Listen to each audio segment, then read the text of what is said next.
You're not screaming. It's not on the flag.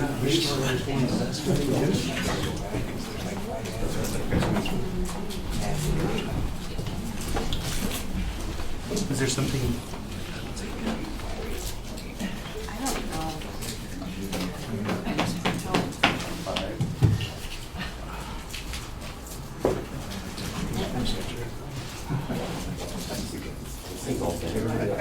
Oh, look, you did it. Whatever you did, you did. You fixed it. Good job. Look, not only did you fix the budget, you fixed the... I only sold these things for 10 years, so. That's right, you did. Did you like that? Don't you have those things? What did you fix you the do? budget? I'm doing good. Maybe we'll check. Maybe get from up. Coach, Councilman Trujillo. Battery, you probably did. Oh, It involves physical? Yeah, So it's it's not not like- like, What? if it involves anything physical, no, that's not a good thing. They're I'm only good at dodgeball. I'm the first one.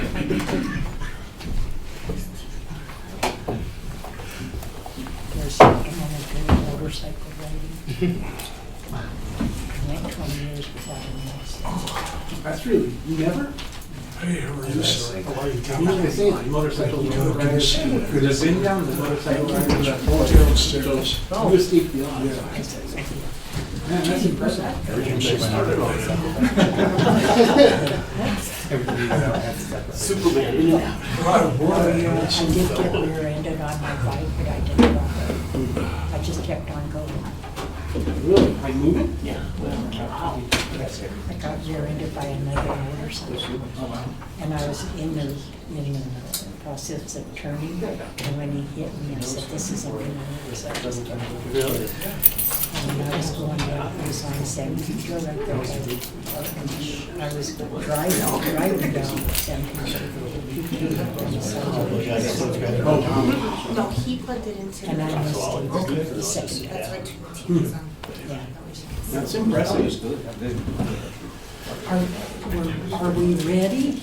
It's your meeting. You tell us when you were ready. I don't want to put you unawares here.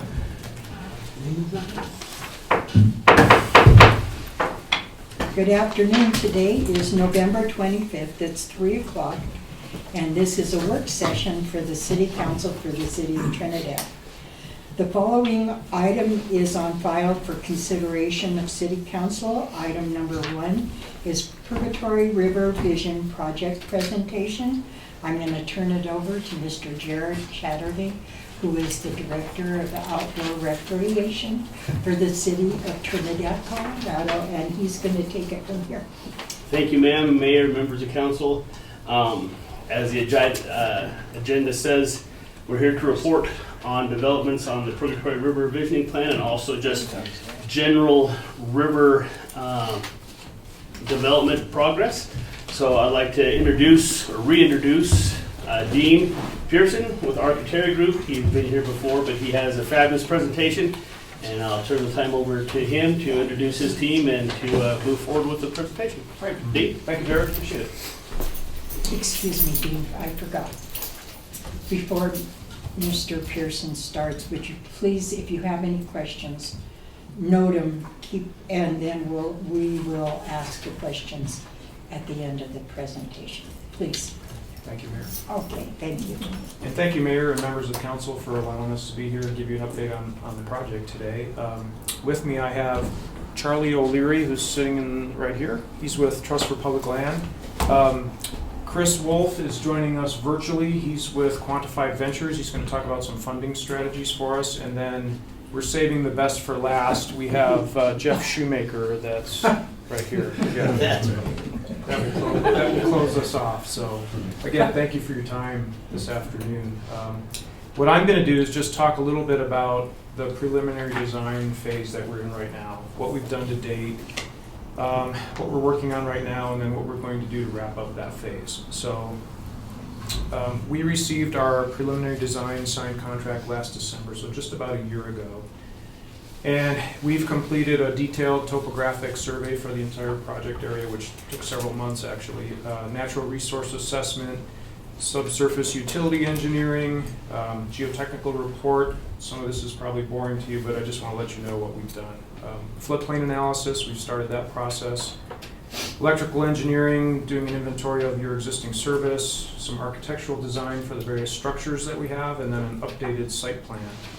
So we're working on refining the site plans and details, a lot of the technical things, diving into more depth on the floodplain analysis, working on lighting design, water feature design, structural engineering, and then updating the construction cost estimate. So that's one of our primary goals for this phase. We have a conceptual design cost estimate, but this is to actually figure out what this is going to cost. So that's why we have a structural engineer telling us how much concrete do we need in foundations, what do the structures actually involve in terms of steel, and what's that going to cost. So what I'd like to do is just walk you through our plan, and then we have a 3D video, like a fly-through video, that I think will explain this a lot better than I can explain it on a plan. So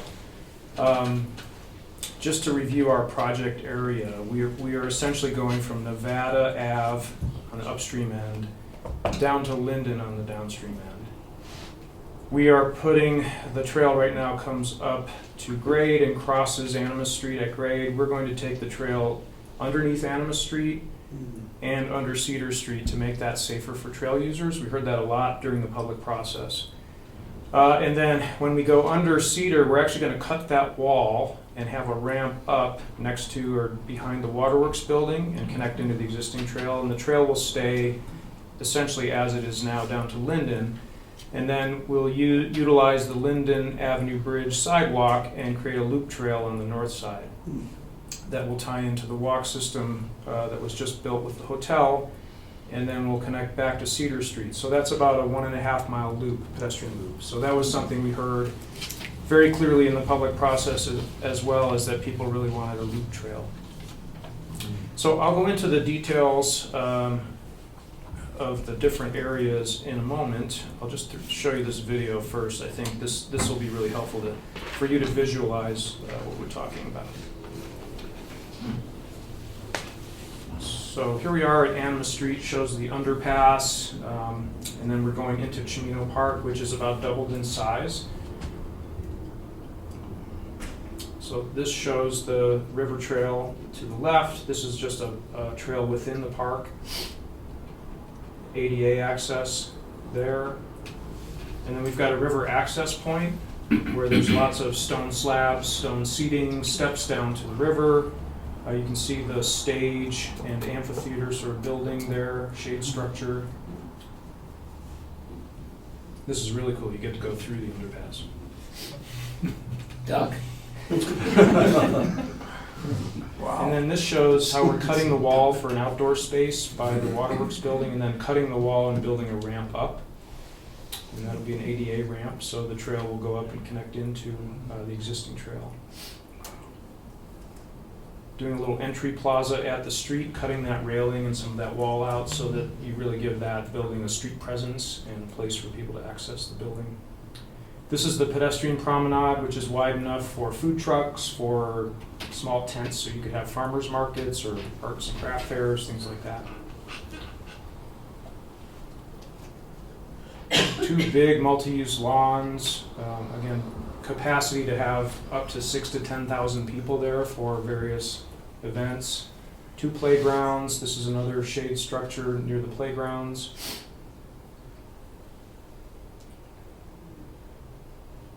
This is one of the entries from Convent Street.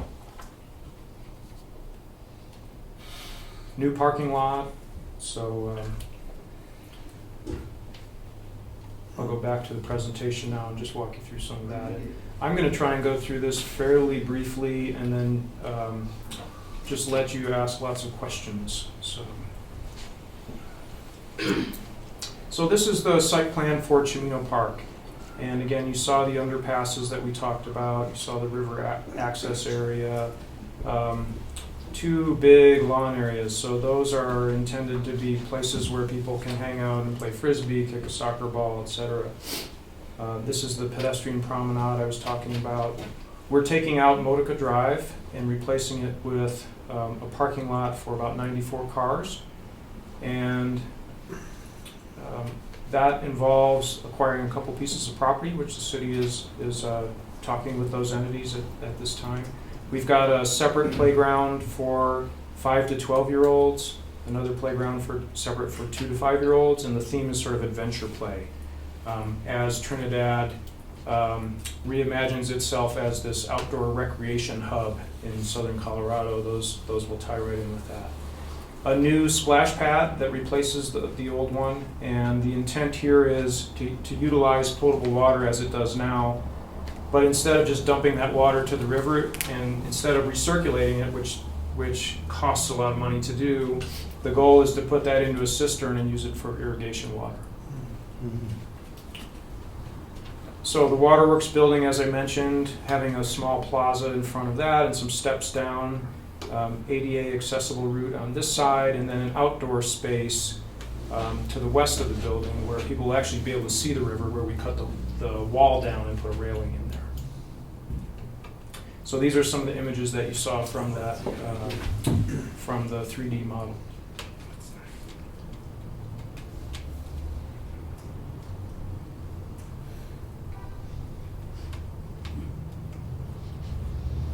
So the promenade would have swinging benches, lots of places to sit, sort of an amenity zone. There would be pedestrian lights there as well, so we're thinking, security lights for the evening.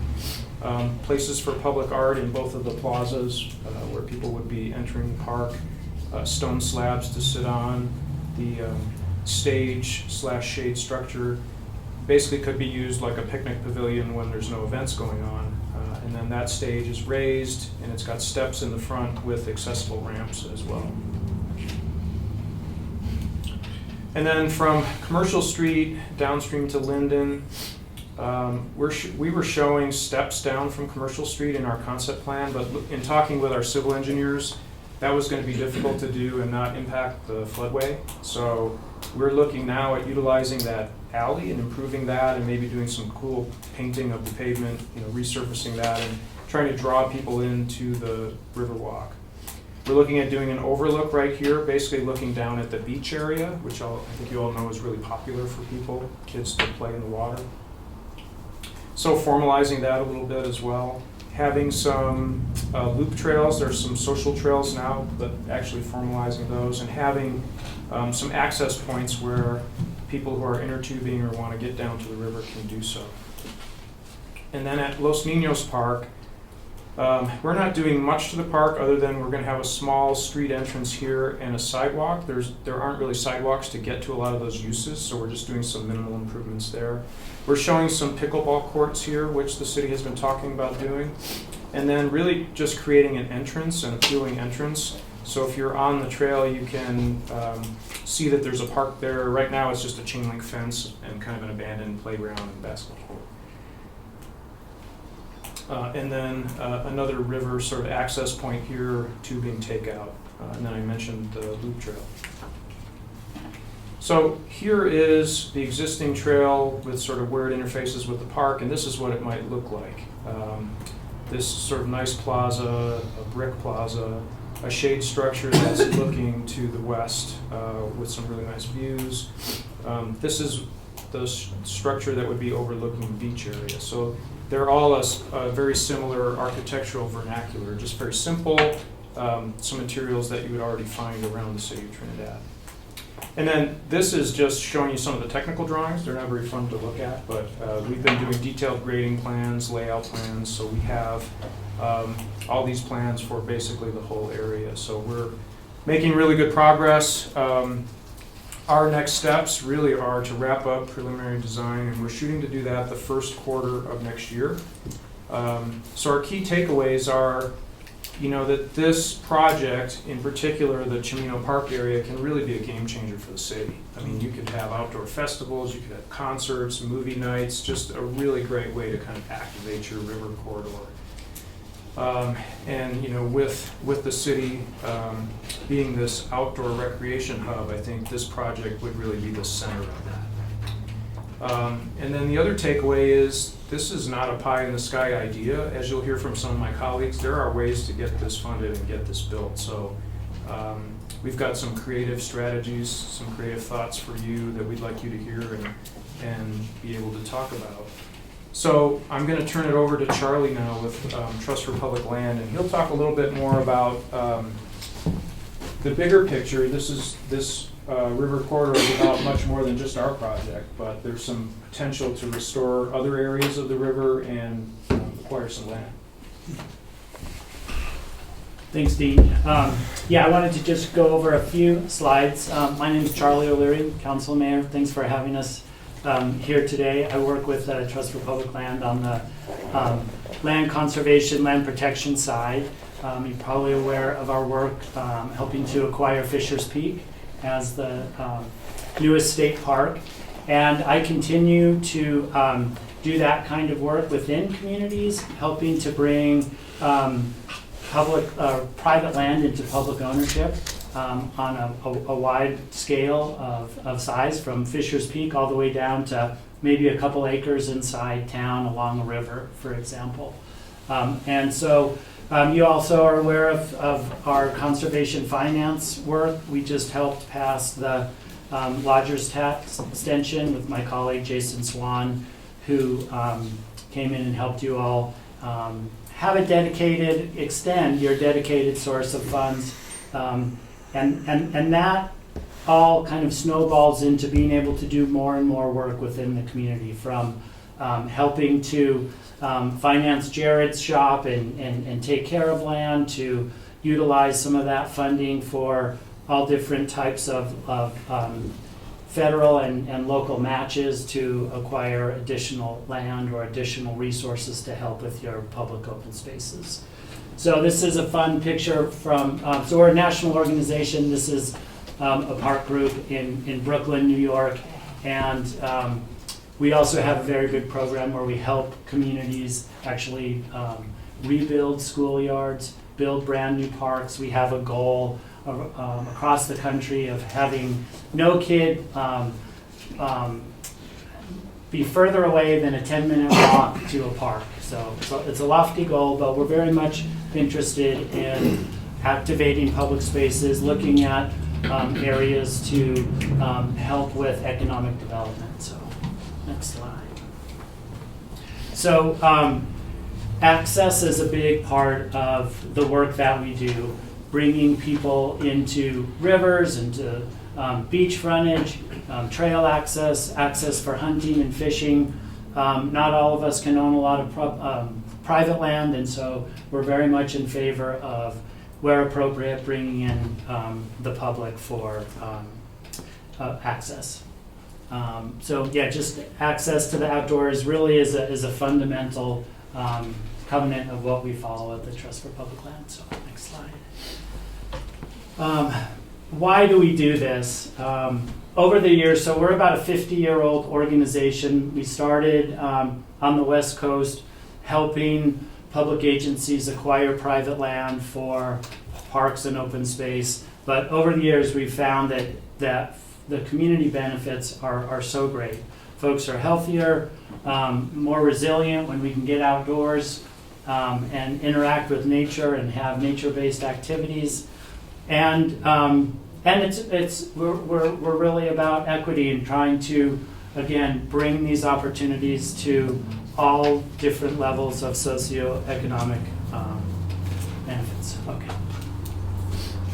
So what have we done? Since 1972, we have some pretty amazing statistics. We've helped protect over 4 million acres of property. So we work with the Forest Service, we work with BLM, we work with National Park Service, helping to bring private lands into public ownership. And I should say we only do that by working with willing sellers. So that's one of the main principles I want to make clear, is that all of this work is done by the generosity of these private individuals that want to sell their land. We work on a fair agreement to get these lands into public ownership. And so pretty amazing, 4 million acres, over 5,000 outdoor spaces that we've created, similar to what we're talking about here today. $94 billion secured in public funding. So Dean was mentioning that, how do we pay for all of this? Well, we have some good ideas today to help you figure that out. And again, just how many folks are we able to connect to the outdoors? 9.4 million. I'm not quite sure how that statistic has come about, but it's a good one. So our mission, what do we do? Our initiatives, lands, trails, schoolyards, and parks, those are the main ones that I'm involved with here on the land protection side. And I should say that we were brought into this by Jared Chatterley needing help with the old Sopris Trail. I first got involved about a year ago, a little more than that, looking at ways to help acquire land along the river that would be used as a trail corridor.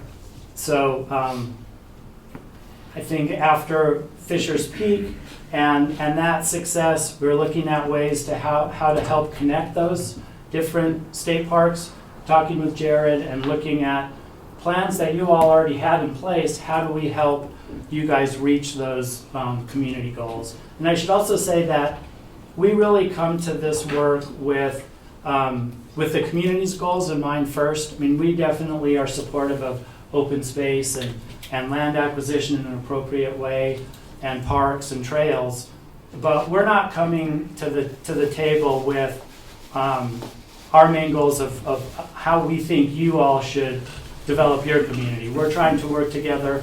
When we hear of ideas and needs, then we try to match those goals. So why do we do this? Again, for health reasons, for climate resiliency, and for equity. And then also I'll just mention how do we do it.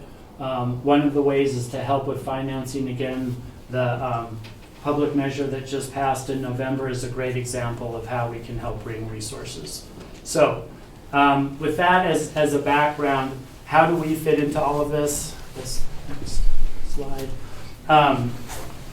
So in talking with Jared about all the work that you all have done in the past with different plans about how to activate the community, bring in more outdoor resources, looking at economic development, looking at what resources do you have here that really lend well to all of those goals. Well, of course, the Purgatory River is the main resource that helps to connect the community, that helps to connect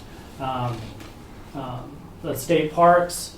It's just an amazing resource here in southern Colorado, right? When you have a river, you have an amazing opportunity to really bring together a lot of community resources. So I just wanted to put up this map to show that we're really able to help along the whole corridor. So looking at the river plan that Dean was just explaining is just a small part of this. You can see the green space kind of in the middle of the map where you already have the Boulevard addition. So again, when we were first brought in, we were looking at the Boulevard addition upstream towards the lake and looking at that corridor. But we're really able to help along the whole corridor, again, working with willing sellers, looking at areas that are appropriate for bringing in the public, appropriate for river restoration, and looking at other green infrastructure opportunities for really creating a very healthy river and continuing to keep the river healthy. So that's how we kind of fit into this whole piece, is that we got brought in on the trail side, but then we were talking about funding, learning about what others going on, what other opportunities are going on, what other efforts are going on, and looking at how do we help this community fund such a big vision. And that's when we started to look at Chris's work with Quantified Ventures and the state revolving fund that we're going to talk about next. Thanks, Charlie. Yep. And Chris had an emergency come up, so he couldn't join us in person. And Chris, are you there online? Yes, he is. I am. I don't know if you guys can see me, but can you? All right. Wonderful. Yes. My apologies for not being there in person. I always find that these things are always more fun when we can talk face to face and we're not talking through these screens, which have become the norm post-COVID. But yes, very much thank you, Dean, for the introduction, and also Charlie. And thank you, Mayor and council members. Really appreciate the opportunity to speak with you today. Something that we are moving forward with for this project and kind of the broader restoration, revitalization efforts of the Purgatory River, and I'm not sure how familiar you are, so I'll stay at a high level, is something called the Water Pollution Control State Revolving Fund. For short, we're going to call it the Clean Water State Revolving Fund because that's what the EPA calls it. The state of Colorado complicates it with extra words. Essentially, the State Revolving Fund is a fund that can be utilized, it's a loan fund, that can be utilized for purchasing and acquiring land with the goal of revitalizing that land, typically and predominantly around repairing areas such as the Purgatory River. What the dollars are supposed to be utilized for is to enact the Clean Water Act. And so by removing invasive species, by adding meanders back to the river, by adding habitat and spaces for green infrastructure, stormwater treatment capacity, infiltration galleries, so on and so forth, you unlock an abundance of funding that is directed to the Clean Water Act and through the state. We are currently pursuing this pathway. We're right now in what is called the pre-qualification stage. I don't know. Actually, let me back up. Dean, I can't see if the slides are up there. Your first slide is up. Okay, perfect. Yeah. Let me tell you who I work for first. Chris Wolf, Associate Director, Quantified Ventures. Quantified Ventures, as you can see here, is an outcomes-based organization that drives transformational community, social, and environmental impact. What we do is we leverage all the funding and financing mechanisms out there, whether it's local funding, whether it's federal funding, whether it's philanthropic partnerships, outcomes-based, and apply that to help communities like yours amplify impact and get projects into the ground cheaper, faster, and then you receive those benefits that much more accelerated. So that's kind of what QV does. Dean, if you could pop to the next slide. This is what I was kind of jumping into initially, and my apologies, I can't see. I'm going to assume it's there. It is. So state revolving funds, there's two funds. There's drinking water, DW, and clean water, which is that CWSRF. They're different funds. They don't compete with each other. So one bucket of money is for drinking water infrastructure. The clean water, or as again the state pronounces or describes it, water pollution control, is for enacting the Clean Water Act. Each pot of money, different goals, different EPA regulations, and then the state of Colorado wants to see those dollars spent in a way that reflect state priorities. So what we are trying to do, as I kind of mentioned previously, is improve water quality. And specifically, you can apply these dollars, clean water dollars, to the restoration of the Purgatory River. The state itself is really excited to get away from building wastewater treatment plants, which clean water SRF dollars have historically been utilized for. We call them gray projects. So getting away from the gray projects and instead moving towards green projects or green-gray hybrid. The project that we've proposed to the state is actually predominantly a green project. There's no wastewater treatment plant. These are all utilizing nature-based solutions. So park spaces, infiltration galleries, stormwater capture, treatment, and recharge, trash capture galleries that can be cleaned, things like that. Infrastructure that the state has prioritized for state revolving fund dollars that improve and enhance water quality, in this case, throughout the Purgatory River. One of the things that has kind of come through this, working through these early stages of process, is the partnerships that help accelerate these activities. Just as we've kind of seen with with Dean presenting first and then Charlie and of course Jared at the city, these kind of partnerships are what make applying and deploying clean water state revolving fund dollars to projects as innovative like the Purgatory River Revitalization Project we are proposing. All the players in this game, from Artera, the design side, to the TPL of acquiring side, to QV and my team, structuring loan and principal forgiveness deals. all of us are working forward to make sure that this project happens as fast as possible with the recognition that we are taking into account the needs of the community, your community, as we move forward in this process. Full disclosure, state revolving fund dollars are competitive loan dollars, but Trinidad project, the way that we are shaping it checks all the right boxes to gain the state support and also falls with under the EPA guidelines for what those dollars are supposed to do at the state level. In particular, something we're excited about and what we are working to shape the project to ensure occurs is an 80% principal loan forgiveness, which for an underserved community and for a green project can amplify the impact of clean water dollars. And that helps prioritize this project in the mind of the state. Dean, if you could go to the next slide, please. So I had mentioned kind of where we are in this process.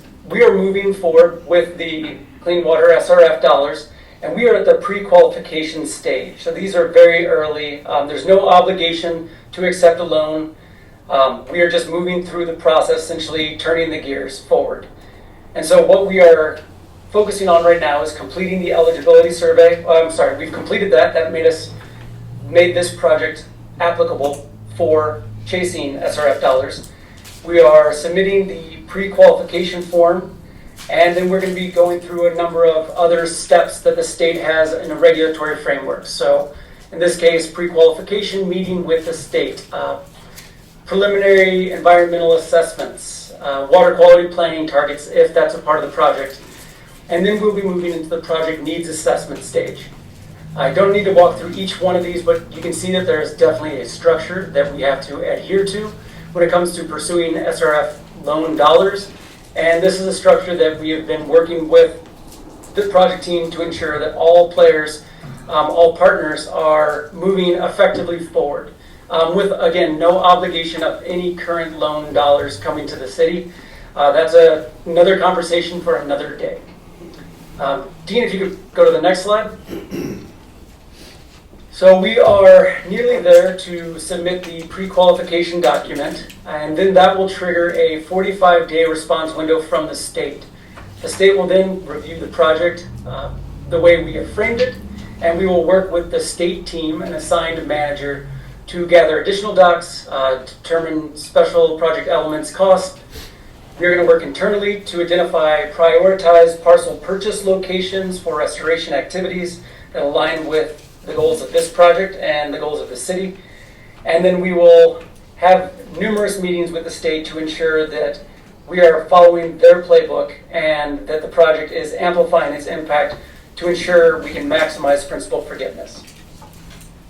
With that said, I know that was a lot, and my apologies. Talking dollars is always a little bit post-lunch boring, but I'd be happy to answer any questions once this is all over. And thank you again for the opportunity to walk through that with you.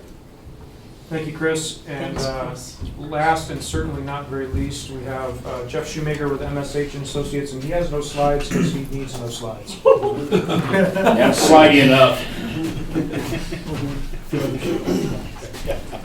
Good afternoon, everybody. I'm Jeff Shoemaker. It's great to be back, to be with all of you. Michael, I want to thank you for what you're doing. Thank you. You all know you have a rock star in your outdoor recreation director, and I can honestly say you don't have a bigger champion for your river and your parks than Jared Chatterley. I want to thank all of you for your service to the community. Many, many decades ago, I had the opportunity and the privilege of serving in the State House with 64 other knuckleheads. So when there's only 7 of you, God bless you for that reality. In a second life, I'm the executive director of the Colorado Parks Foundation. It's a foundation my father Joe and I founded back in '85. We hit 40 years this coming June. Just this past year, well this year actually, we gave another grant to Trinidad Lake State Park and working with Floyd Duran there. And then you want to talk about a rock star in Crystal Driving. And we had the honor of giving her a very fun grant a few years ago, and it's created this topographic table of the actual layers of what is Fisher's Peak State Park. And when when the visitor center is open, you'll see it, and it's pretty darn cool. I have all the artistic talent of my thumbnail. In fact, my friend Dean Pearson of 30 years said, Shoemaker, you couldn't draw a square if I spotted you 3 sides. And that's a true statement. And he's right. So you surround yourself with people smarter than you. I want to congratulate all of you. I want to congratulate all of you in the room and the entire city of Trinidad for passing your ballot measure. It's an immediate game changer for you. My understanding is $500,000. Boom, right there. And it's needed. And so thank you for your leadership. When you run for office, you run because you're a leader, and sometimes being a leader isn't always fun. The ratio of thank you versus the other you things you get are a little lopsided. I'd like to tell you that's going to change, not until you leave office. But that's how the game works. I retired from the Greenway Foundation 2 years ago after serving there for 40 years. Imagine this, Joe founded the Greenway Foundation in 1974. And I brought a little, this is as fancy and high-tech as Shoemaker gets. But I wanted you to see this, and all fun aside, here's why I'm here. I'm starting my 4th year down here. I don't care what hat I wear. And especially at this stage in my life, I'm rounding up to 70 years of age this coming year. I'm at the stage in my life I work where, when, if, and how I choose to. And I fell in love with the city the first time I toured this city. I'm embarrassed that it took me until I was 65 to do that. But the power of this city right now is amazing, and I'm going to tell you, if I know anything, I know rivers. And the power of this river, and if you invest in this vision, and I guarantee you this, Dean Pearson, if I may, Jeff Shoemaker, we don't create visions that can't be done. One of my many silly sayings is, you conceive a vision, you initiate a vision, you design a vision, you fund a vision, you build a vision, and then you celebrate a vision. I promise you, if you have, and you do, if you have the courage and the tenacity and the determination to work with great people like Dean and great people like Charlie, great people like Jared, great people like Chris Wolf, if you can deal with this old goat, I'm telling you, this will happen. And that's a big promise. You can write a Dear Diary, Shoemaker said, and then I'm going to have a really fun day down the road when I'm going to make you go back to that diary and look at it. Here's proof of what happens when you invest in a city. Okay, you think your river has challenges or had challenges. Look at the river on the left, black and white picture in 1965. Okay, and that was a pretty picture. That's one of the better ones I could find. And then look at Confluence Park today. And why do you invest in a river? Because in 1970, property value is 70% lower than anywhere else in the city. And 6 years ago, 36% higher. And there has been so much more work that's gone on. National Western Complex is open. The city just rezoned the whole Ball Arena site. Let me see what's going on there. You really want to blow your mind, go to rivermiledenver.com and see what a current amusement park is going to be. Okay, Sun Valley, one of the poorest, most challenged neighborhood, again, right on the river, completely being redone. And every one of those projects either has Cherry Creek, well, that's another one. The last vestige of the original Cherry Creek Shopping Center, built in the 50s, at First and University Boulevard, boom, it's going away, and it's going to be 4, 5, 6-story condos with retail and commercial and residential all around it. What do they have in common? What do they have in common? They have waterways. Okay, people love to work and play and be near their waterways. And the potential for this, and look at the numbers. You guys are money people. You know, invest EcoDevo, economic development, $18 billion of increased property tax, which look what that does in X years ago. $65 million for the city, $100 million for the school district, and I won't walk you through the rest. So whether it's health and wellness or whether it's wallet wellness, when you invest in your rivers, creeks, and streams, you're investing in the very heart and soul and future of your city. I encourage you, and I will get a copy of this to you through Mike and through Jared. I want you to read the front page article that happened in the Denver Post on Sunday, September 8th, and I want you to read it. And it says, "Is Denver a river city finally?" And so I'll get that to you and look at it. And it's a lengthy article, and I'm proud of it, because I was part of getting it written, because people still don't fully get what the South Platte River, Cherry Creek, and its tributaries mean. By the way, Sun Valley, I mentioned that. Weir Gulch, right in the heart of that, and that's being completely done. So I'll leave you with this. We do not come before you with a vision that can't be implemented. That would be actually the most unethical thing we could ever do. to bring you a dream, to bring you a vision, and never let it become a reality. That's a heartless, soulless thing to do. But this is a big lift for you guys. To come into this, but these guys, Charlie and Chris and Dean, they're the smart people in the room. I just got the biggest yap, okay? But here's what I'm going to tell you. I'm in on this. And the fact that you passed your ballot measure is leveraging money. You're real now. That's how the game works. And if we do the numbers and the state revolving fund comes before you for a vote for consideration, I'm asking you to strongly consider letting it go forward. And the level of reimbursement is in play, and how much time you do the other, that's all in play. We barely started this now, but that's why we're here today. It's important that you're in on this from day one. And I want you to walk out of this being excited, and I want you to walk out of this believing. And this will leverage, all of a sudden, Great Outdoors Colorado loves you even more. All of a sudden, Colorado Water Conservation Board loves you even more. All of a sudden, and I've already talked to the Gates Family Foundation in Denver, Tom Goujon's store. He knows about Trinidad. That's where they're trying to invest their money. So there will be additional dollars that will come into play. But this may be one of the most challenging and daunting considerations you'll make as a city council member. You also will get to say, I was there. I was there. I had the courage to do that. So, last thing, I didn't make it up. I made this one up, okay?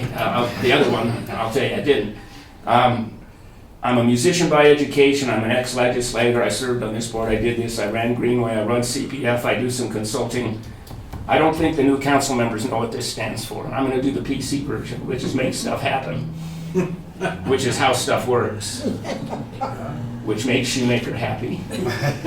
So I've got some stickers, okay, and you too. If you really want to go big, go have it tattooed on your left calf like I did. And my last thing is this, guys.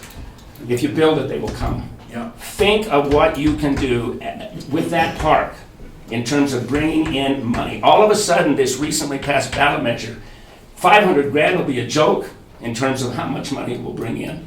But people have to have a reason to come to your city.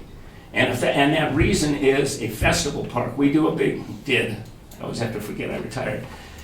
Greenway does this big event called Cross Currents. And as I was saying to Karen, it's this clever name because it's right at the merging of Cherry Creek and the South Platte Confluence Park. It's in this picture. 10,000 people come down to that event every single year. It's free. There's no entrance fee. Now, we charge you for beer, we charge you for food, we do this and we do that. Because if you're in the nonprofit business, there's no mission without money. But Confluence Park has that every year, and you will have your version. I'm told by Dean up to 6,000 people can come into that park. And think what that does. And think what that does for quality of life. And think what that does for health and wellness. And so this is big stuff. But go big or go home. And I never go home. So thank you.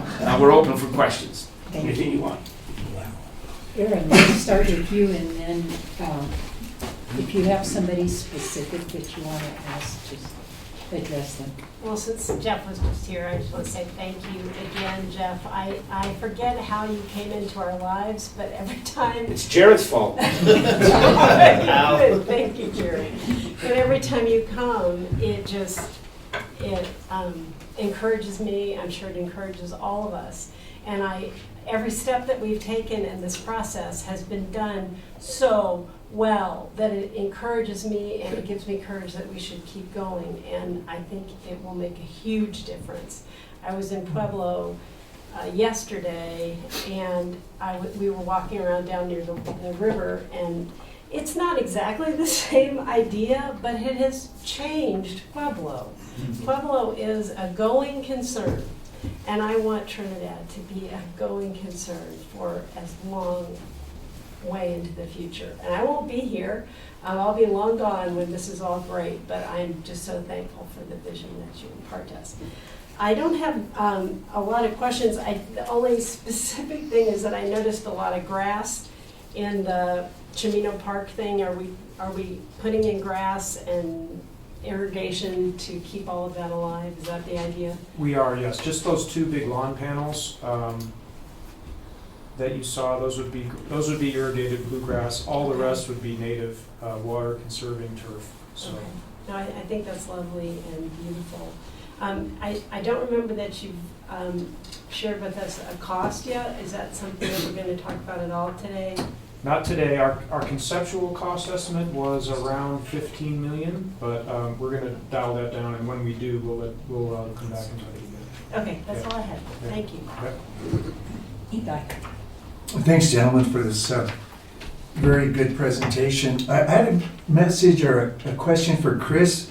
Chris, you talked about the Clean Water Act. Is that the best resource measure to protect, restore, and natural habitat in the ecosystem? And what is the process of sedimentation accumulation? Yeah, no problem. No, I don't necessarily think it is the best. However, state revolving funds come down from the EPA, and they're directed to implement the Clean Water Act.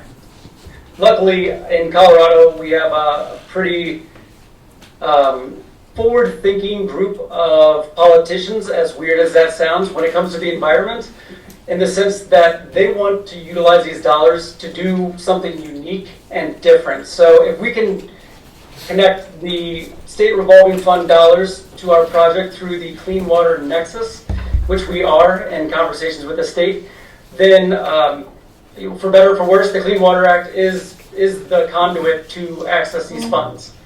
And when it comes to sediment, I think a big part of these river restoration projects are ensuring that natural systems flow naturally.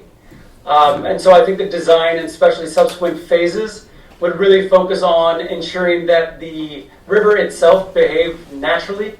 So instead of incising and downcutting, you would have bank stabilization, and you would have sediment flowing downstream in a more consistent way, because we would engineer it to be more nature focused.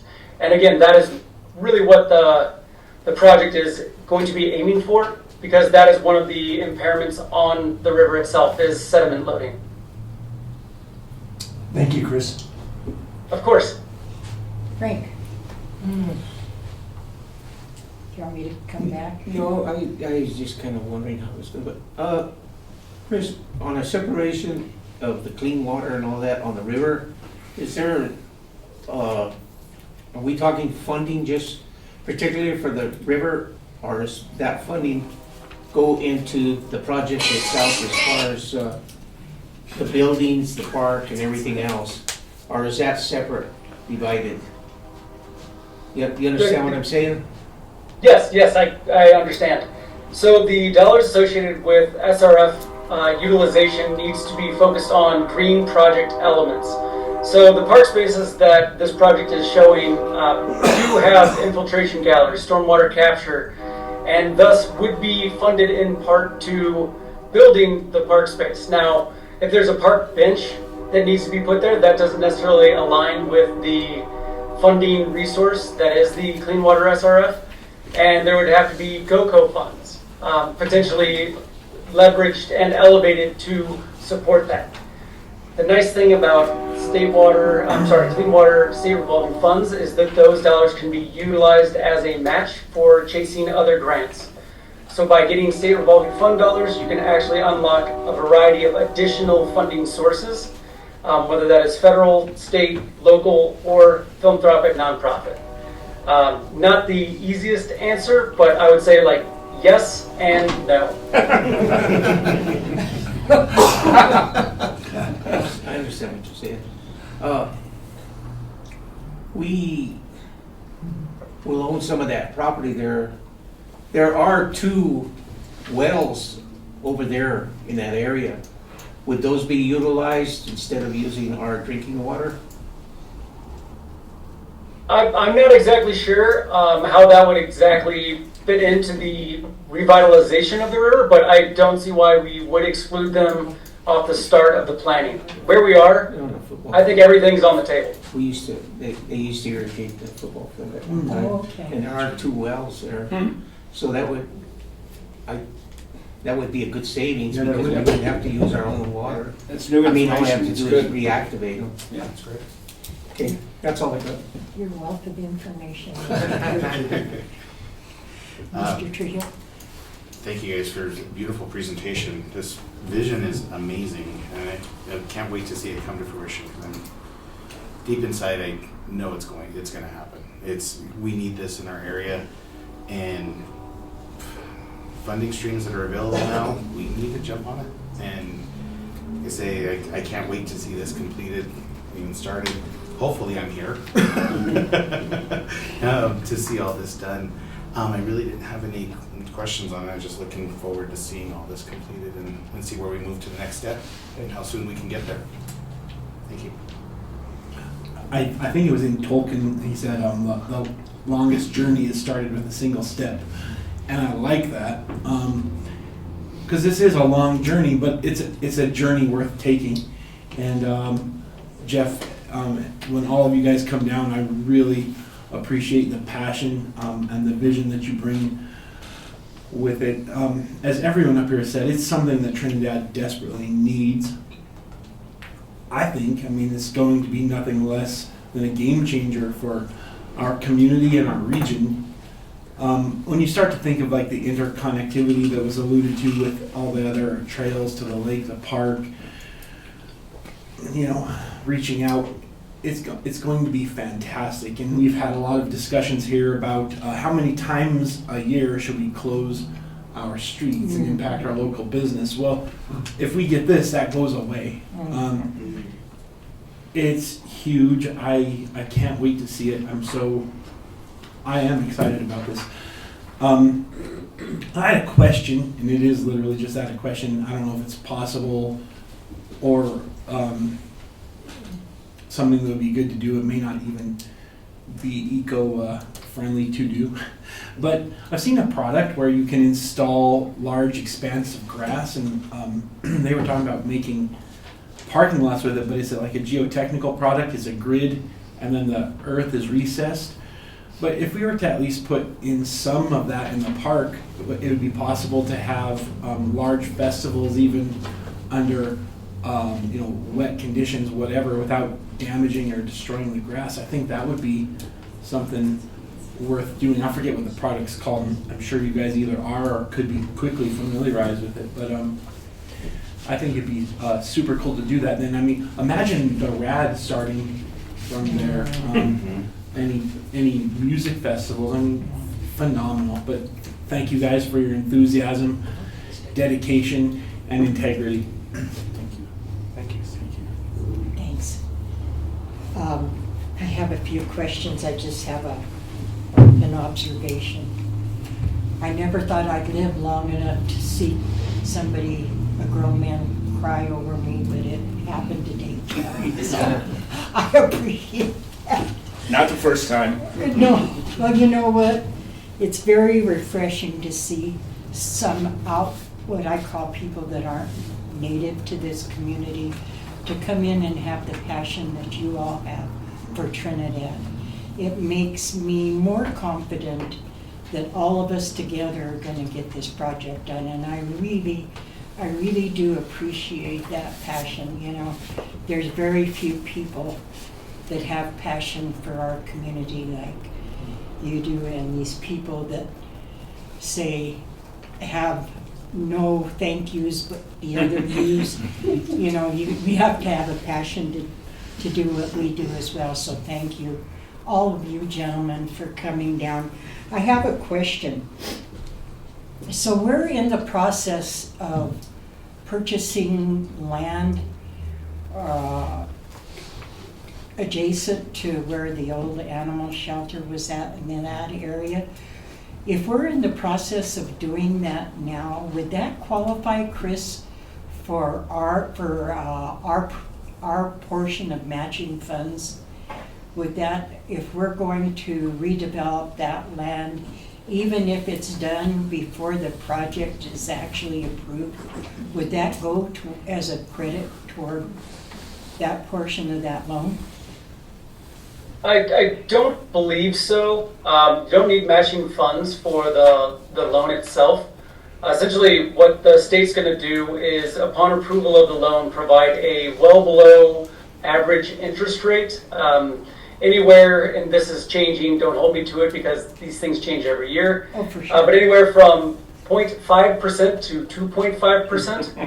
And then with principal forgiveness and maximizing that specific bundle of dollars, up to 80%, depending on the project and the loan request. We'd have an opportunity to kind of deploy these funds and pay them back over 30 years at a 1.25% interest rate. So it doesn't. There's not really an in-kind match when it comes to these projects. It's Okay. pretty straightforward, as if you were going to a really generous bank. It doesn't That's an exist. oxymoron. A generous bank, I've never heard. Yeah.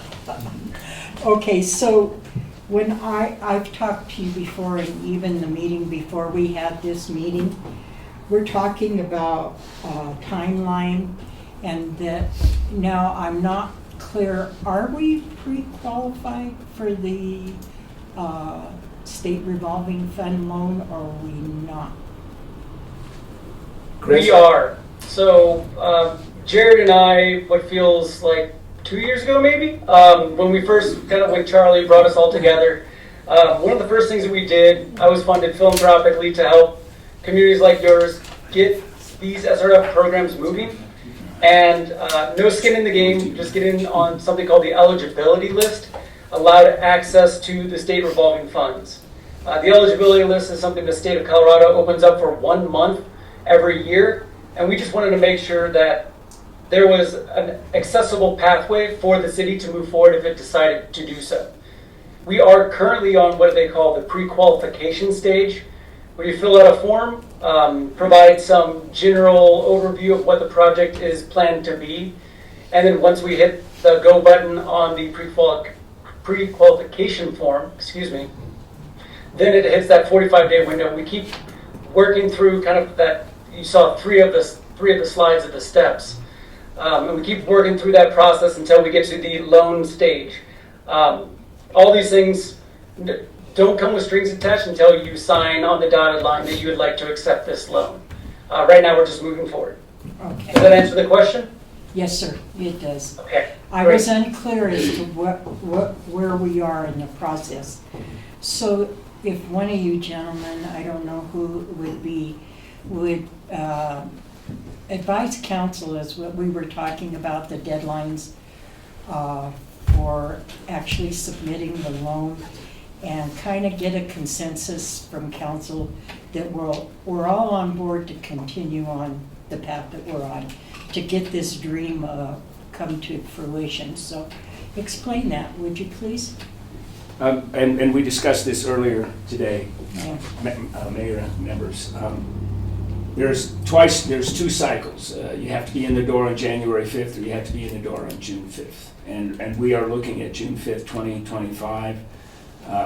As Chris knows, in our conversation earlier today, we've asked Chris, as if we needed to ask Chris, to give us a timeline, a task and timeline. Is he giving me the boo-hoo back there? No, he's laughing. No, okay. That, time's the clock's running. Yes. Because this is 6 months away, and December is a joke, as we all know, trying to get anything done. And especially, okay, I love the state, but especially the state during December, forget it. And so we want to have ourselves geared up to come in hard. And what Chris said today is, thanks for giving me the green light to let me go get the green light. So it's really, today is a monumental day in all of this, because we've been given the right to continue this.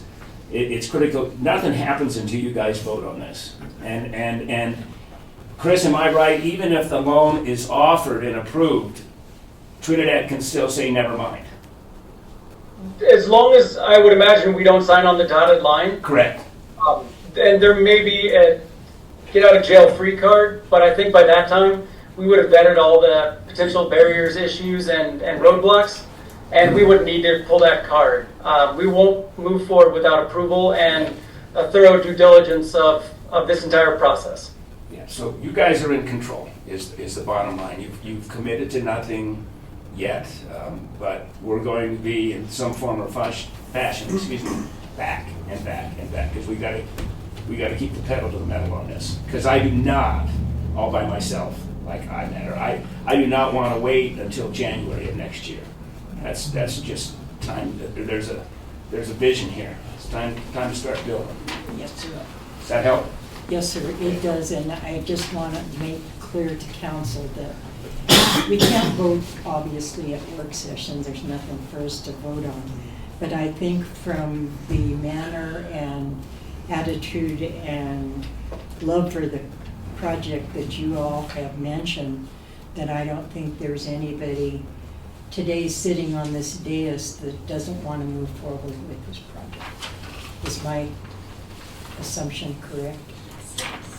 Okay. Merry Christmas. Thank you. Merry Christmas. Thank you. Merry Christmas. Anything else? No, sir. Anything else? Truthfully, thank you all.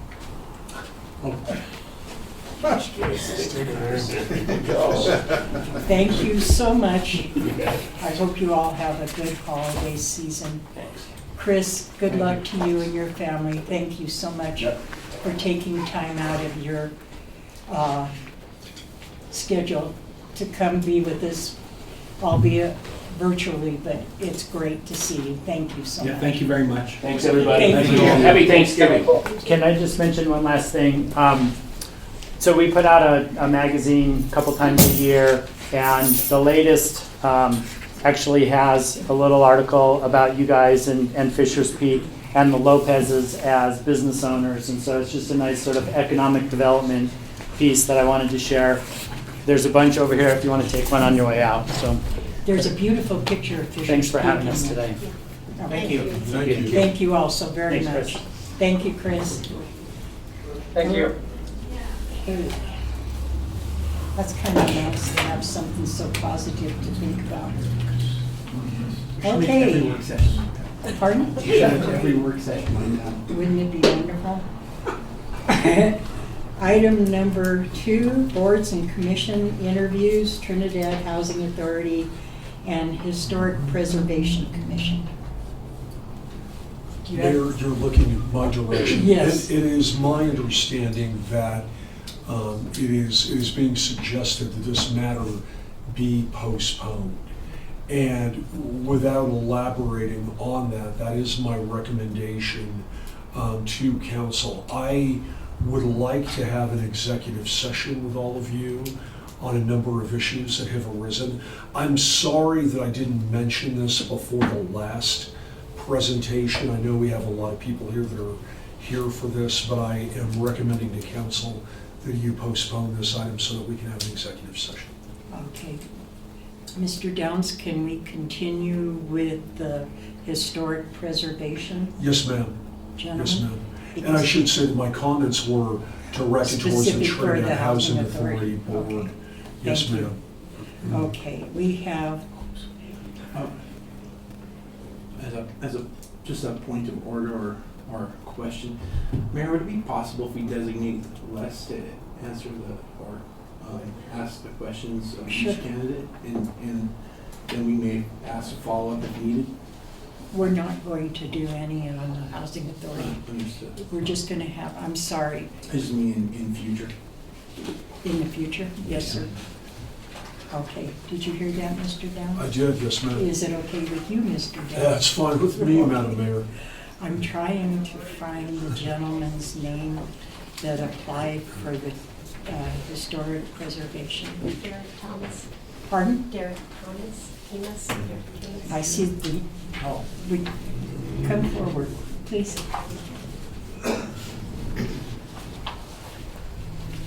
Council, Mayor, Good afternoon.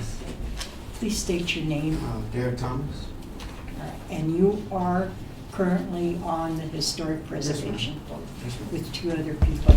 And you're here just to be reappointed to the board? Yes, ma'am. Okay. Does anybody have any questions? Mr. Downs? Okay, thank you. Madam Mayor, members of council, Mr. Timmis, I'm going to ask you a number of questions. Okay, thank you. And please just answer the questions to council if you would. So first of all, sir, how would your skills add value to the board? I've been on the board for 3 years, so I'll be the ranking member.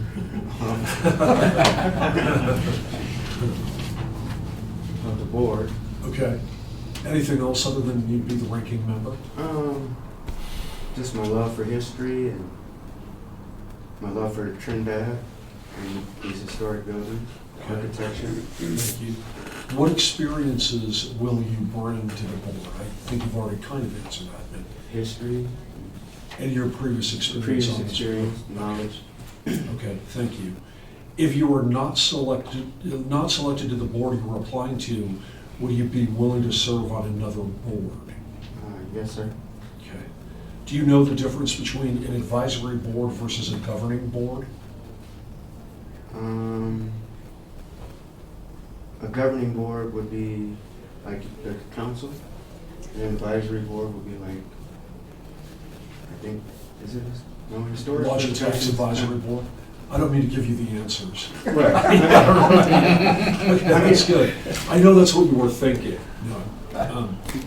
Are you able to commit to attending every meeting? Yes, sir. Okay.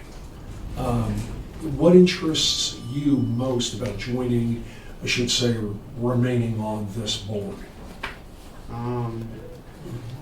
We started saving some nice buildings around here, and I want to continue doing that. The Fox Theater was very important to us last year. The Waterworks building, to see the park being renovated and that area is going to be nice. And yeah, I just want to save these buildings. Okay, thank you. How would you align your personal values with the city's values? How would I align my personal values?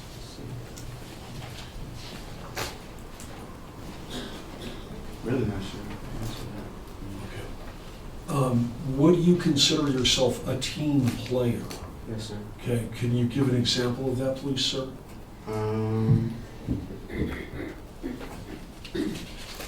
example of being a team player. I've been on historic preservation for 3 years.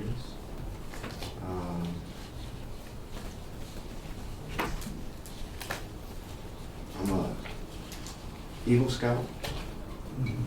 Nice. Anything else? I love basketball. Okay. How does this position fit in with your other responsibilities? Currently, I just got my substitute license, so I'm unemployed right now, but I've always had focus on historic preservation. Okay, thank you. Are you willing to advocate for the board and the city in the community? Yes. How familiar are you with the board and its responsibilities? Very familiar. Okay. And the last one is not a question that applies. So I believe that's everything. Okay. Pardon? No, that's all right. Mr. Thomas, as mentioned before, we can't vote, but next regular meeting, we will take a vote on reappointing you. And I want to thank you for your past participation on the Historic Preservation Board. I know you've been a trooper, you've been here many times, and you're not giving up, and I really appreciate it. Thank you I very much. appreciate it. Thank you. Thank you, Mr. Thomas. I Thank you. appreciate it. Thank you, sir. Thank you, Les. You bet. Okay, item number 3, capital improvement projects budget discussion. I was an applicant for the Board of Health. We tabled that, ma'am. Right, yeah.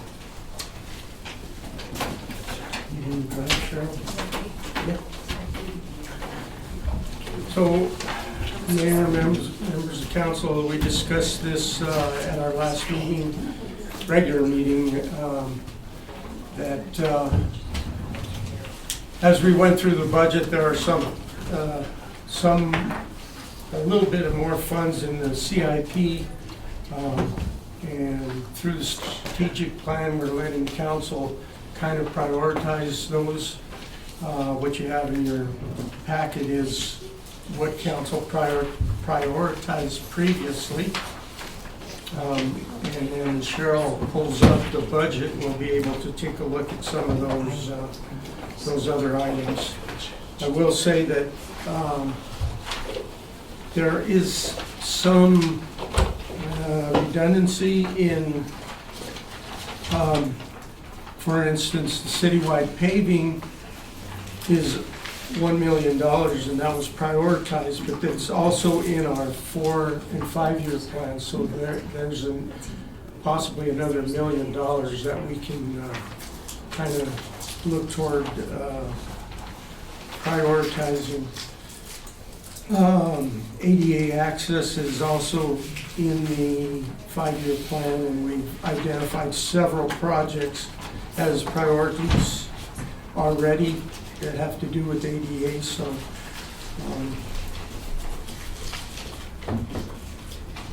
contingency, hurry up, Cheryl. So in the 5-year plan, we have the ADA access, a contingency account of 350. Strategic plan lays out for sidewalk and land acquisitions. Monument Lakes is in the 5-year plan. Parks and playgrounds are in the 5-year plan. Storm sewer rebuild, and as mentioned before, street resurfacing. So with all that said, I believe, Cheryl will correct me if I'm wrong, there's a possibility of roughly 1.8 million to take a look at some of these projects. May I ask a question? Sure. Would you explain what part of this graph that we're supposed to focus on in terms of spending? So I understand what you're saying is we have $1.8 million that we need to allocate to projects, but I'm trying to figure out, is that everything that is south of that line? Is that all this Everything stuff? south of the total required CIP committed with grants and council priorities Okay. down below. All right, so we're supposed to go through those and choose some that add up to 1.8 approximately? Approximately, yeah. Okay, but not the ones that you're talking about that are things that we have other money for. Those are not necessary to look at. Correct. Okay.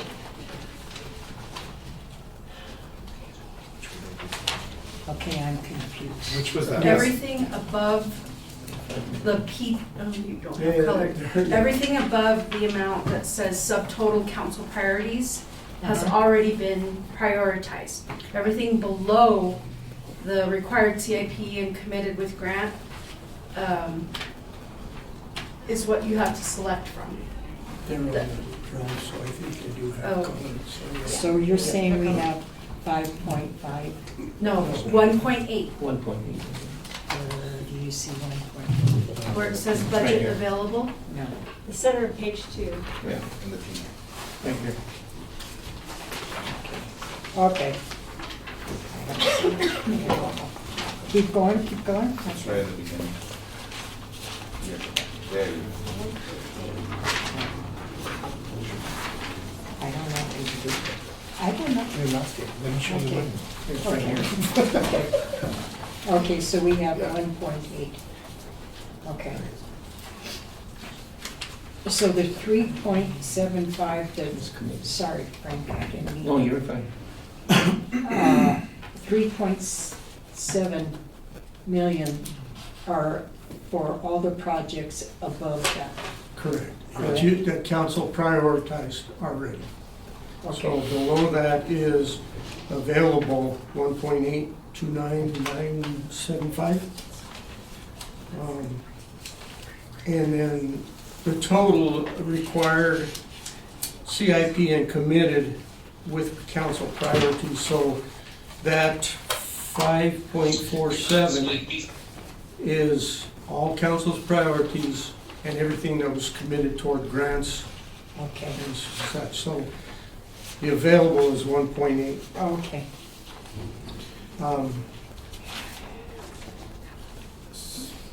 There are some minor things that need to possibly get taken care of. There's the city garage sanitary sewer and city garage storm sewer that was not prioritized, but it's been an issue in the past and it needs to be cleaned up. The contingency line item is always good to have through the year. Things come up with city buildings or something that is required in the parks, and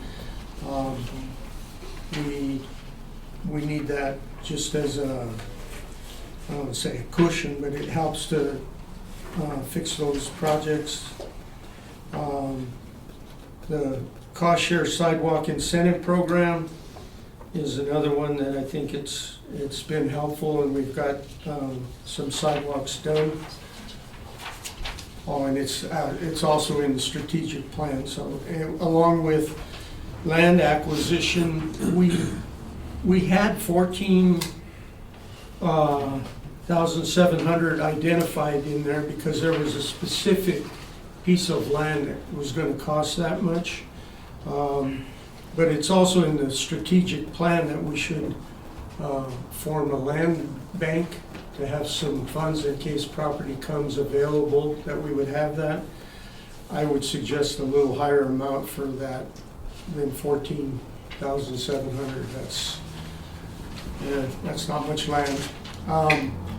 Monument Lake, I know there was discussion with council. Gil and Mr. McGraw submitted a plan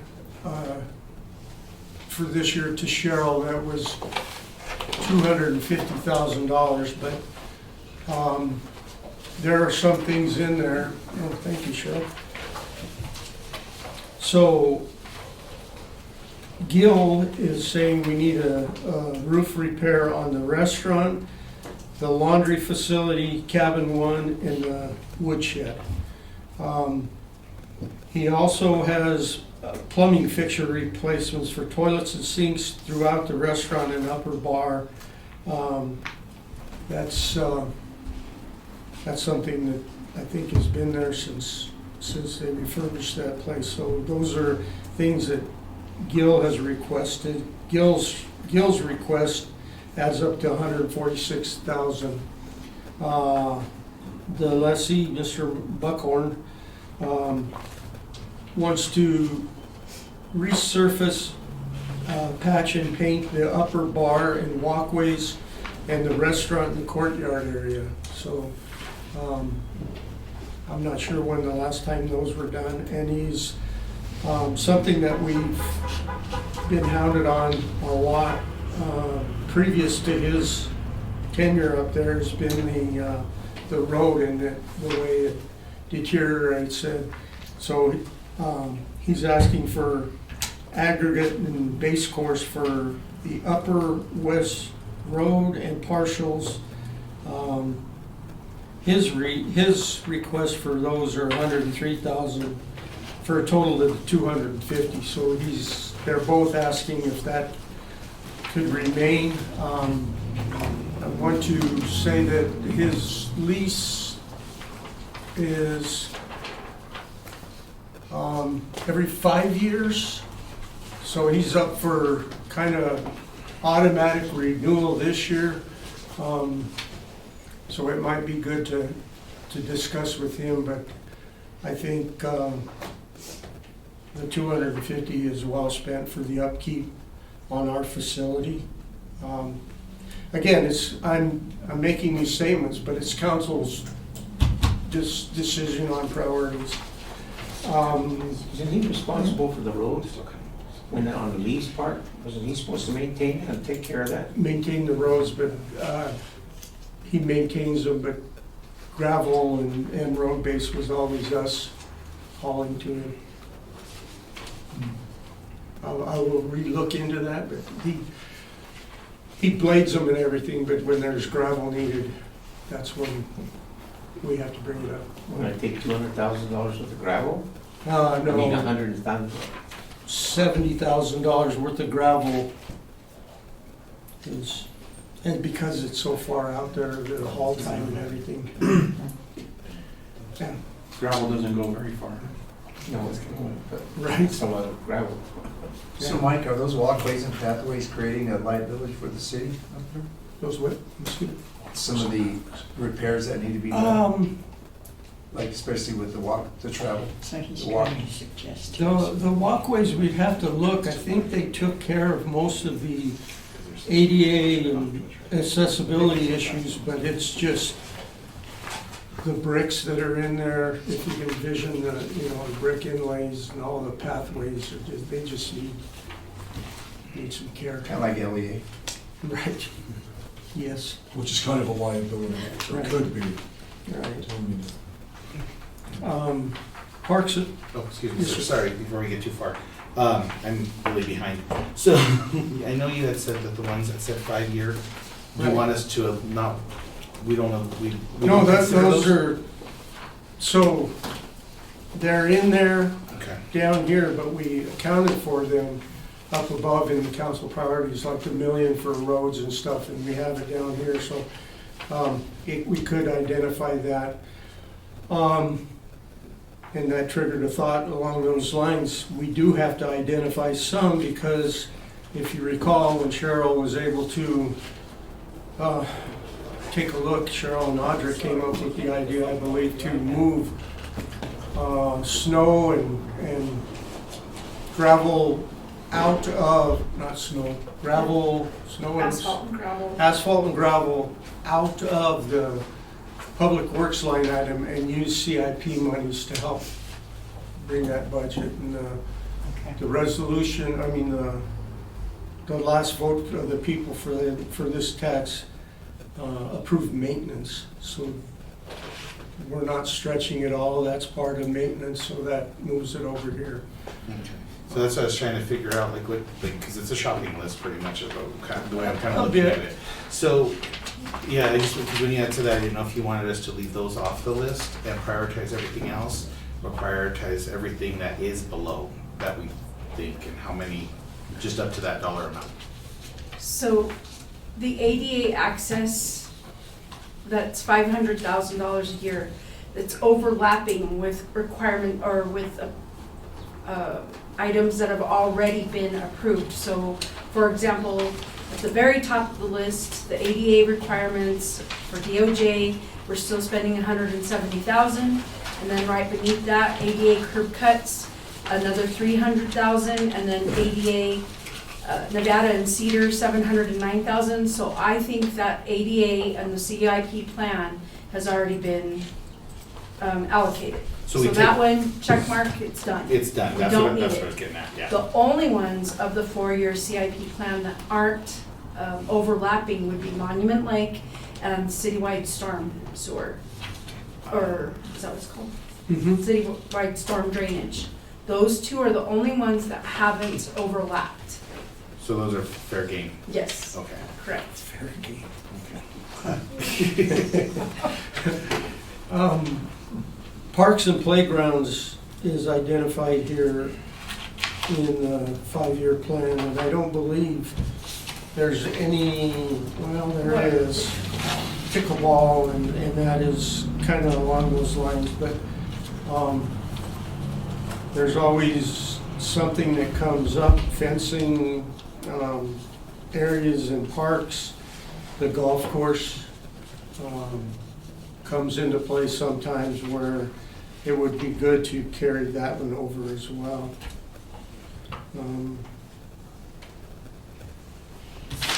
Let's start with Mr. Williamson. Do you have any preferences to our suggestions or requests? Well, I was wondering, Mayor, is the output of this meeting today that we're going to identify, or are we going to sort of do it like we've done in the past where we Make discuss it? suggestions and then vote on it. Yeah. We could do that. We're can coming do- up on deadlines for getting the budget passed. That was my question, if we Yeah. can do it like a markup like we did on the last one and sort of tabulate those.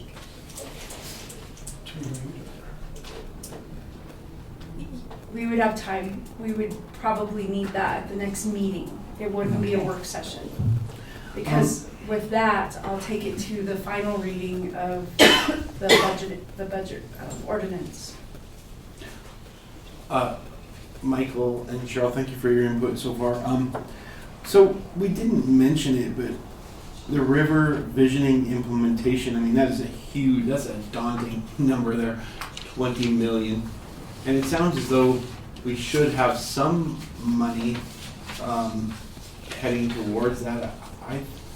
What is the status of that line item, and is that something that we could earmark some of these funds for? So the council already prioritized 700,000 for the final design. Right. I think those that's are two separate items. yes, right. That's and then our river visioning. It's like 20 million. Right. Well, and that's a number we've thrown out there. We hope they refine that down. But hopefully we can, if council decides to go forward with the SRF loan, there's that we could leverage. You could use that money to leverage grants and that. So I'd say if you want to put some money toward that, we can add that. The magnitude of the project, and the impact of the project, and I think it really is going to, like I mentioned earlier, it's going to be important to our city. It's going to be important to our region.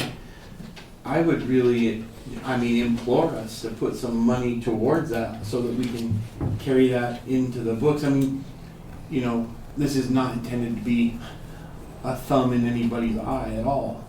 But we for a while we had money set aside to enclose the pool, and I have a 9-year-old boy. He'd love a winter pool, but it became evident that the wisdom of spending money to enclose the pool wasn't really there. So I think it would be a really smart idea to at least initially earmark some money so that we're earnest about the development of this hallmark program. I would say we should at least consider that. And then past that, I think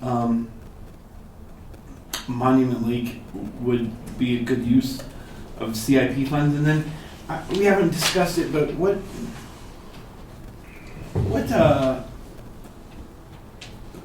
I wanted to make sure I was understanding that there was a fire station issue, not the complete in 2024 when I've lost it suddenly. Mike, do you know? No, I know what you're saying. Fire station number 2. Fire stations haven't been upgraded in a long time. What is that is something that would definitely be worthy of some of this money too. I just wanted to find out from you what the status of that is and what your thoughts were.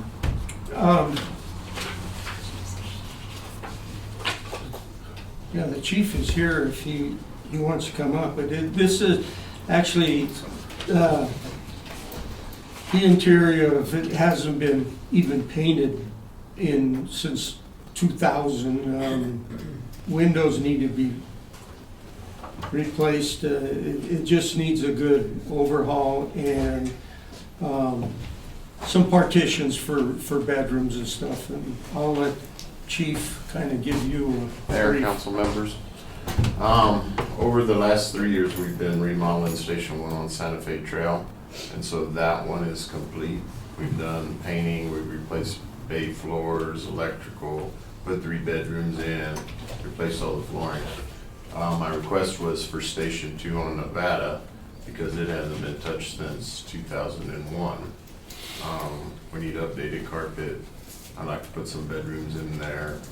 We need to redo the kitchen area, the flooring. So that's where we're at on that request. I think we were talking like 50,000. Is it 100 now? We put 100, not knowing. Yeah, because I have no idea what this stuff's gonna cost. Once we get into that old building, that building's 1920s. So Where do the firemen sleep now? we have a big bunk room upstairs, so it's all open and they're just kind of neighborly. They don't get no privacy at all. Kind of. So, Kind of. the They're plan, periodically neighborly. yeah, the plan is to put 2 rooms, divide that bedroom up into 2 bedrooms, and then I'll take space out of the office for the chief, and we'll put 1 bedroom downstairs adjacent to a toilet. Yeah, How many guys are stationed there at one time? 3 plus me during the day. So, That's your office area? yeah, that we'll make a bedroom out of because it's kind of big of an office. I don't need that big office. Okay. It's a small building. You remember? Still the same. He's not. And you're gonna get that was good enough for us, so how come, what's the difference now? Yeah. At least we patched the hole we used to look through down into the basement. We did do that. Yeah. And then, thank you, Chief. And then the last thing I wanted to say, you mentioned it, Mike, but I think we should really look at having some additional money on hand for land acquisition. It's proven to be helpful in the past, and something that we should consider, in my opinion. And then, again, I don't think it can be overstated. I'm so grateful to Cheryl, all of the people that worked on our budget, and 100% all joking aside, to Councilman Trio for his contributions to it. But thank you, and I think that would be a good way to do it going forward if we can kind of turn in our homework again on it, and I promise to turn in homework. That's it. That's all my comments, Mayor. Melanie, do you have any questions? Do you want a suggestion on if we want to up dollar amounts? Just put that on the list, go ahead and put the suggestion that we want, or do you want us to vocalize? Sorry, I don't understand. Okay, so like with the 14,000 on the land acquisition, that's like Right. terrible. Oh. So like, yeah. How much? Yeah, so like, I would think, yeah, I know, that's exactly what I wrote, $1 billion. But so like, I would think 100,000, especially if we gotta spend that much, that's what I'm suggesting on that right away. On what? On the land acquisition, since it's only 14,000, you can't buy a piece of land for 14,000. No. But it gives us some wiggle room through the year. Sure. No, that's all I have. I think I got it figured out. I'm shopping like crazy here, if that's all right. So. Okay. Frank?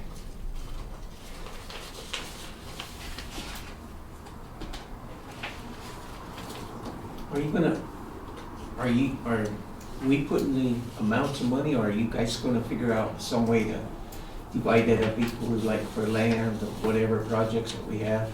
But I would like to see some of that money go for, even put more of it into use on the streets and stuff. Our streets are getting terrible.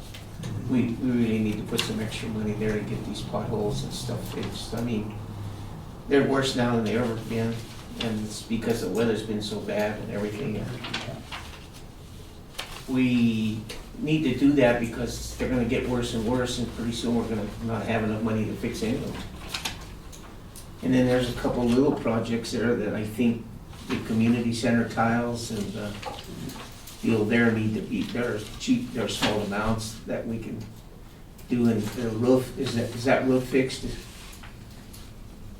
on the community center? We had Jeremy go up and look at that. Is it fixed? Not yet. Yeah, and the ceiling tiles, I mean, has good use there. We need to take care of that before it gets.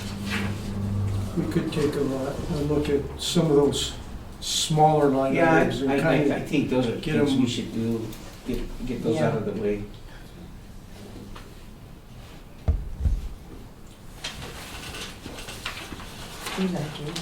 No, I was just gonna say, all of us are kind of reevaluating everything here, but like what Manny stated with the land acquisition, you're not gonna get very much with $14,000, but I think we should also possibly look into selling some of our properties too, that they're not doing anything for the city right now. The fire station upgrades are great, it's well needed, the road allocation money, Monument Lake repairs,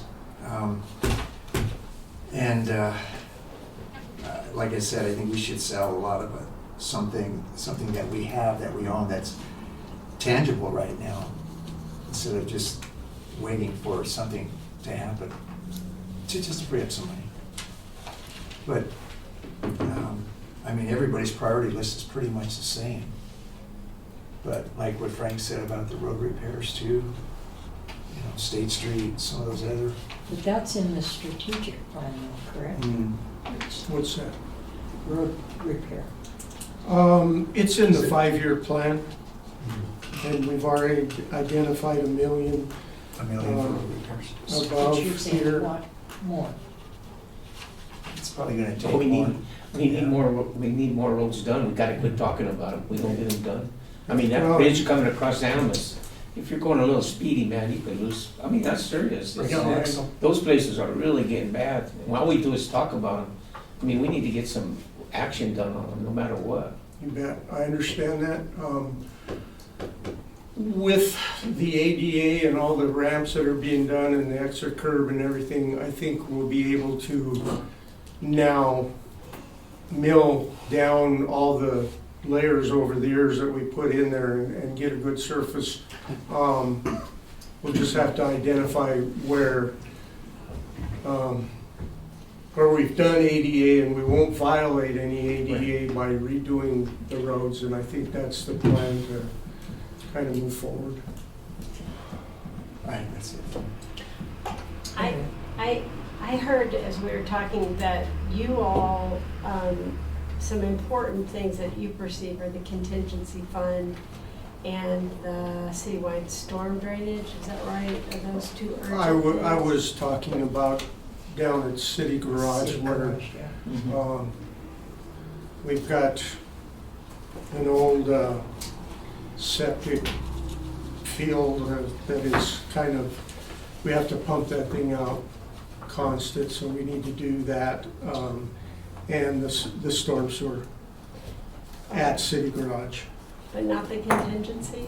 You do need No. contingency? Yeah. So I think we should be guided by things that you perceive are urgent. But I also think, I was thinking today about this, the college, its general policy, it decided a few years ago, students first.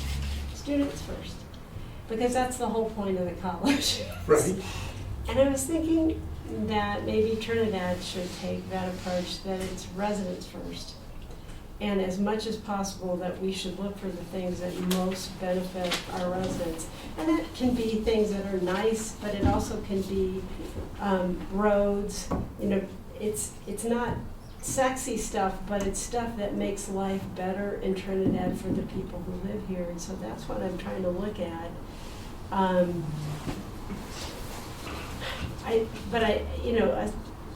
Then I look at the community center roof. Okay, so that benefits our residents, but it also really needs to be done. You can't ignore roofs. If you ignore the roof, we're gonna have a much more costly repair that we have to do down the road. So I would like us to come up with some priorities that let our residents know that they are first in our minds, and that as we make those decisions, that we're looking at urgent things that are services that we provide.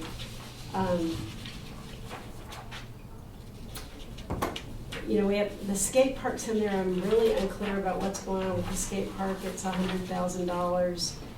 The skate park is not in there, it's in lottery. I think it's just for reference. Yeah. Okay, It's just- so we don't need to look at that. Okay, because that is something that they, as for whatever reason, that's an important thing. And monument is a investment of our city that benefits our city residents. I wish it benefited them more.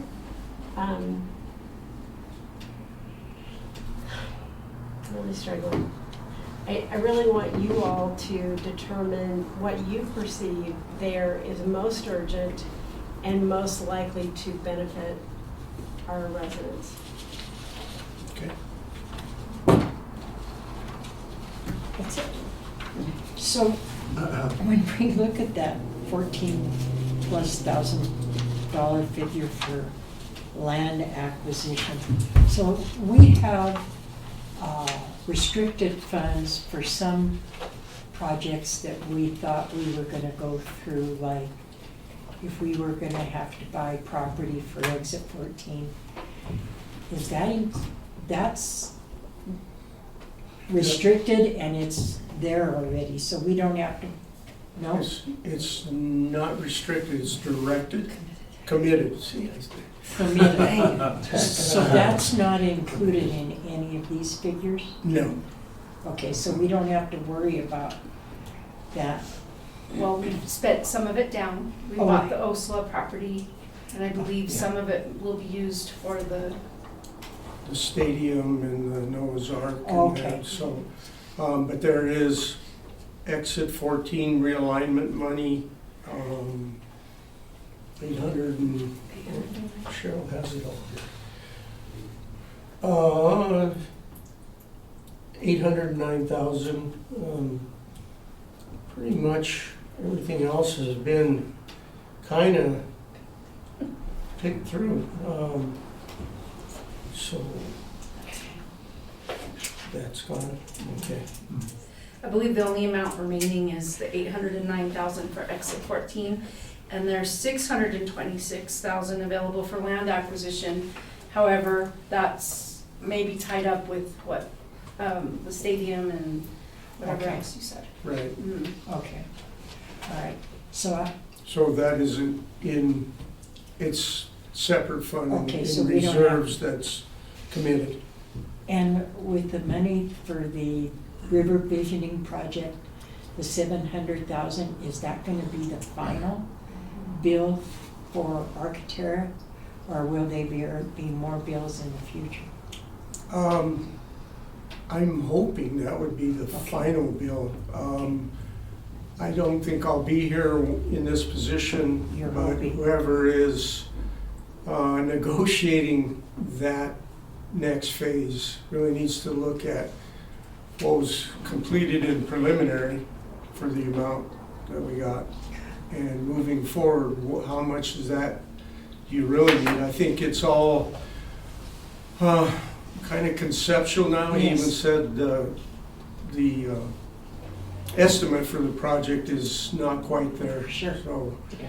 I think that all that has to come into play. So working off of Aaron Ogletree's suggestion, let's do it opposite this time.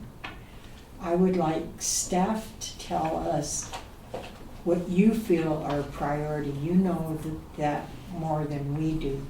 And then maybe list some of what, like land acquisition or what you feel are priorities, and maybe stop at, we have 1.8, stop at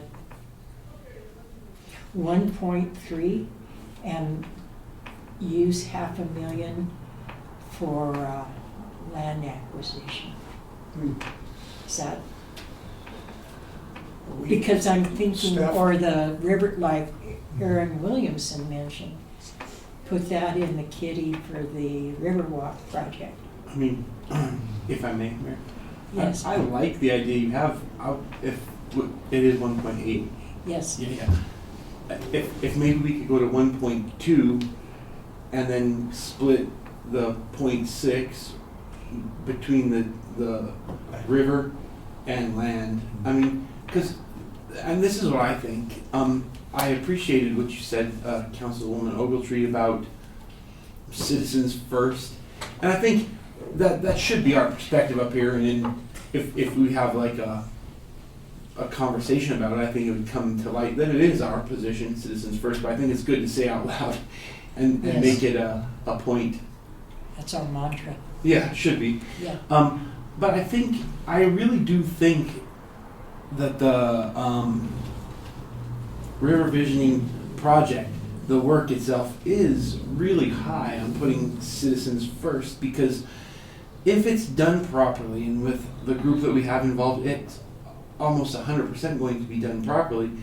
I can't envision that it will not be an economy driver in years to come. And so we really need to focus on taking that first step of a very, very long journey by putting some money in there.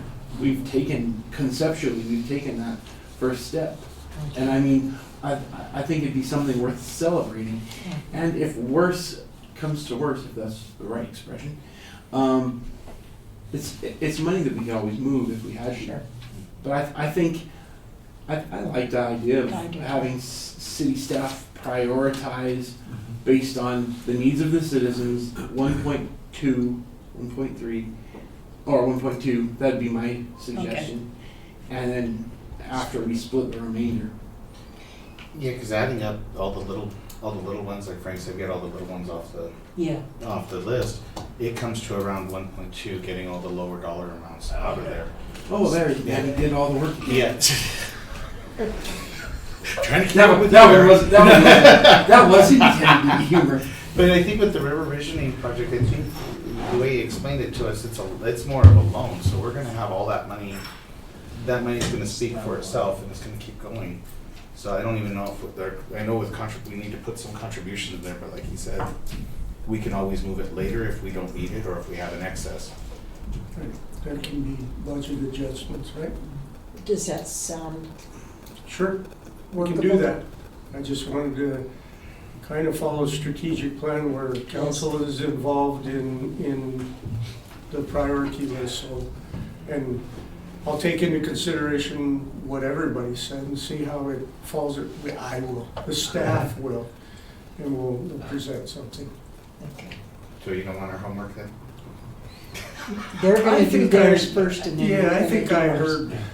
They're going to do theirs first and we're going to do ours after. Okay. Because they're uniquely qualified to do that. Okay. I did have one question that I wanted to ask the chief. It says in here that it can be done in $25,000 increments.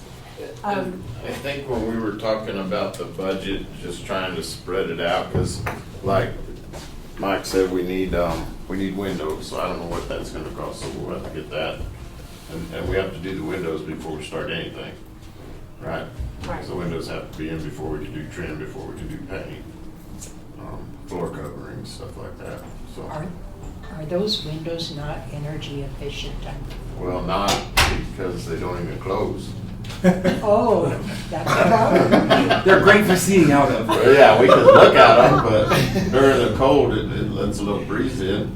Well, I'm just saying, as you all are looking through that, I think the station is a priority, but if it can be, let's start with this chunk and then. And I thought that's how it was, like it'd be a year or something, but you're saying 25 a year We had it for the next 4 years? Okay. Yeah, I didn't know. I know that discussion was there. I didn't know how they laid it out. Thank you. Okay. Thank you, Chief. Okay, anything else? Any final words on the subject? Okay, item 4 is going to be quick, and I'll explain to you what's going on. So I had a discussion with Neil Paul, do you all remember? Mr. Paul was instrumental in helping get the historic designation for Temple Aaron. So he came to me a couple weeks ago, and apparently the congregation or whoever is involved with preserving and maintaining the temple thought it was really great that we issued a proclamation December 22nd of 2023 for the temple and the restoration and the designation. So the congregation from here on wants to have every December 22nd as Temple Aaron Day in Trinidad.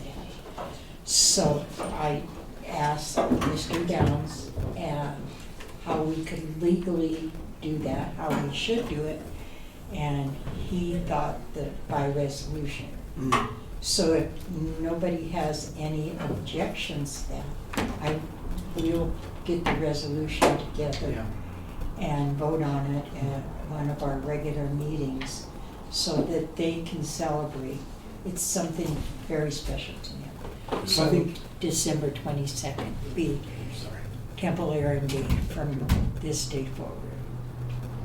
I think it's a fantastic idea, if I might weigh in. I mean, you know, I can remember as a little kid a lot more historic buildings in Trinidad. I mean, imagine had we not lost the old hospital, the amount of history that was in just that building alone. I mean, you can go to Folsom, New Mexico, and see the story about Blackjack Ketchum and the train robbery that happened. He was treated at this hospital.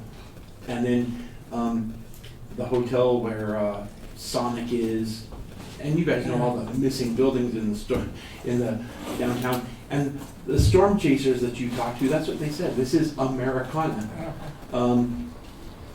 It's testament to the diversity that's been in Trinidad. It's a testament to the history that's been in Trinidad. I think it's something that would bring a lot of credit upon our community and people's efforts to preserve our community. Here, here. Okay. I just want to make sure that I have the consensus of council, because I don't want to assume anything. So, okay. Proceed. Proceed, okay. I'll ask. Mr. Downs, are you the one that does the resolutions? I will get help. I will, yeah, I will, it'll get done. Okay. Yes. All right, thank you. Anything else? Didn't want to say yes to that question, because the answer is no. I know there's nobody here to talk to but you all, but I want to wish you, I mean, not that that's a bad thing. It's just you guys. It's just not important, but no, I just want to wish you all a very happy Thanksgiving. I really appreciate each and every one of you, staff, council. You know, one of the ladies, a lady that lives in Aguilar, that came to one of our meetings about the homeless, and we went to meet her. We went to talk to her, interim chief Tahanovich and I, and Detective Sergeant Lane, and the first thing out of her mouth was, "I can't believe how pleasant you all treat each other." And I think sometimes we kind of take that for granted. And this is the time of year, I think, we should be thankful that we are such a pleasant delight, most of us. That's right, too. Yeah. Throw that in there. Group, I mean, we all get along very well and we respect each other. So I just want to tell you how thankful I am that you all, I get to work with a great bunch of people. So they're having the festivities this weekend, the tree lighting and the parade of lights. So try to make an appearance. Are you on the parade of lights more this year? I don't know. Who is? We'll vote for the Knights of Columbus. Okay, I'm not. I'm one of the judges. Hey, Mr. Downs, that's not cool, is it? Yeah, it is. I just asked. No, the answer is no. I'm not going to throw the flag. So let's just. Okay, Challenge, challenge. He's still in a good mood after 2 hours. Okay, thank you all very much. Thank you. Have a wonderful holiday.